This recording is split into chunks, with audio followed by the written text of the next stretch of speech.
Hello, welcome to my YouTube channel. IELTS with Hassan. It's gonna be first video of my YouTube channel. That's basically on IELTS. So IELTS क्या होता है? IELTS एक English proficiency test है जो कि conduct किया जाता है ऑल ओवर द वर्ल्ड।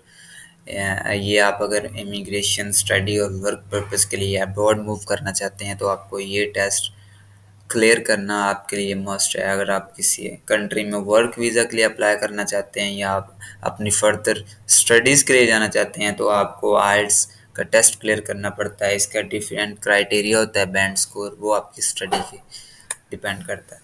सो हम मूव करते हैं आर्ट्स के टेस्ट स्ट्रक्चर पे। आर्ट्स बेसिकली 4 सेक्शंस में डिवाइड होता है: लिसनिंग, रीडिंग, राइटिंग और स्पीकिंग। फर्दर हम इन चीज़ों को एक्सप्लोर करते हैं। अगर हम बात करें आइल्स स्पीकिंग सेक्शन की तो ये 3 पार्ट्स में डिवाइड होता है। पहला जो पार्ट होता है वो इंट्रोडक्शन पार्ट होता है।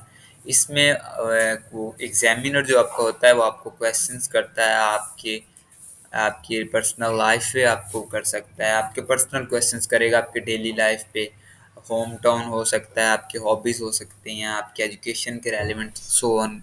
इस पे वो आपको बात करता है। अगर हम पार्ट 2 की तरफ मूव करते हैं तो ये होता है लॉन्ग टर्म पार्ट, इसे कहते हैं। इसमें एग्जामिनर आपको एक क्यू कार्ड देता है, आपको 1 मिनट दिया जाता है कि आप अपने क्यूज़ रेडी कर लें। आफ्टर दैट आपके पास 2 मिनट होते हैं कि आप अपने उस क्यू को, उस अपने टॉपिक को एक्सप्लेन करें। हम पार्ट 3 की बात करें तो पार्ट 3 जो होता है ये डिस्कशन पार्ट होता है।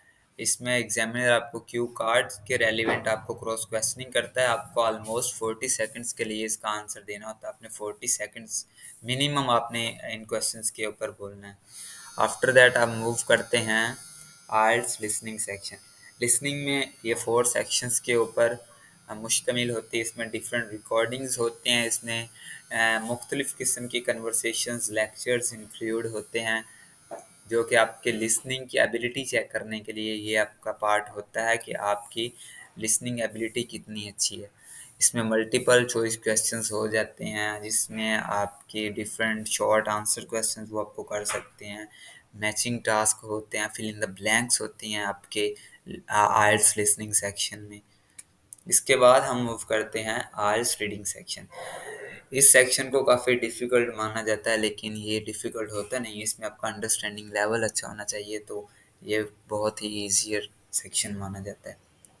इसके 3 पैसेजेस होते हैं। 3 पैसेजेस पे ये डिवाइड होता है। इसमें डिफरेंट वैराइटीज़ के होते हैं, आपके मल्टीपल क्वेश्चंस होते हैं, ट्रू फॉल्स होती हैं, मैचिंग्स होती हैं, फिल इन द ब्लैंक्स होती हैं। जो आइल्स सेक्शन होता है बेसिकली इसके 2 वर्जन हैं, एकेडमिक और जनरल ट्रेनिंग। जो स्टूडेंट्स यहाँ से फर्दर अब्रॉड स्टडीज़ के लिए जाना चाहते हैं वो करते हैं आइल्स एकेडमिक, और जनरल ट्रेनिंग वो होते हैं जो यहाँ से अपना वर्क वीज़ा या इमिग्रेशन के लिए अप्लाई करना चाहें तो वो जनरल करते हैं। जनरल ट्रेनिंग में आपकी डेली लाइफ के ऊपर क्वेश्चंस आते हैं रीडिंग में। एकेडमिक में वो आपको उस लेवल के मीन्स के क्वेश्चंस देते हैं जो ताकि आप आगे फर्दर ऑन कर सकें। हम फर्दर मूव करते हैं अपने आइल्स राइटिंग सेक्शन पे।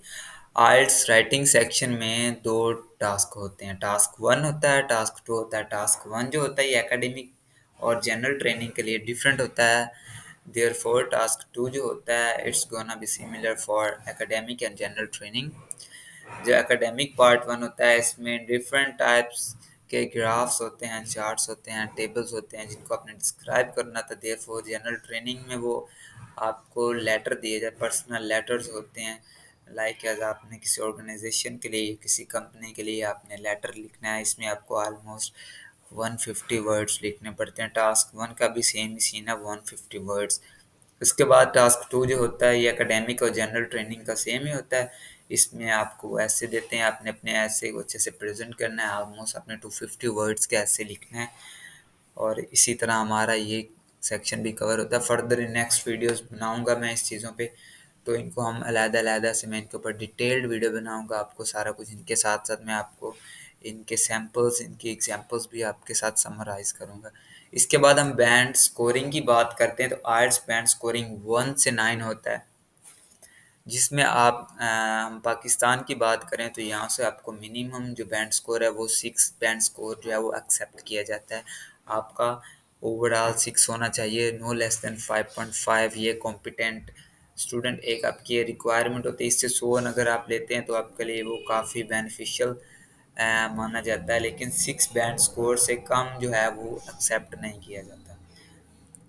इसके बाद आपके टेस्ट की वैलिडिटी जो होती है आइल्स, आप टेस्ट अगर पास करते हैं तो 2 इयर्स की वैलिडिटी होती है। आप 2 इयर्स में अपना अप्लाई कर सकते हैं, ये आपको 2 इयर्स में आपका काम दे सकता है। ये आपका आइल्स टेस्ट जो होता है ये ऑलमोस्ट 140 कंट्रीज़ में आपका ये वैलिड होता है। आप किसी भी कंट्री में आइल्स के टेस्ट के थ्रू अप्लाई कर सकते हैं। इसी के साथ हमारी आज की वीडियो ख़त्म होती है। अपनी दुआ में याद रखिएगा। अल्लाह हाफिज़।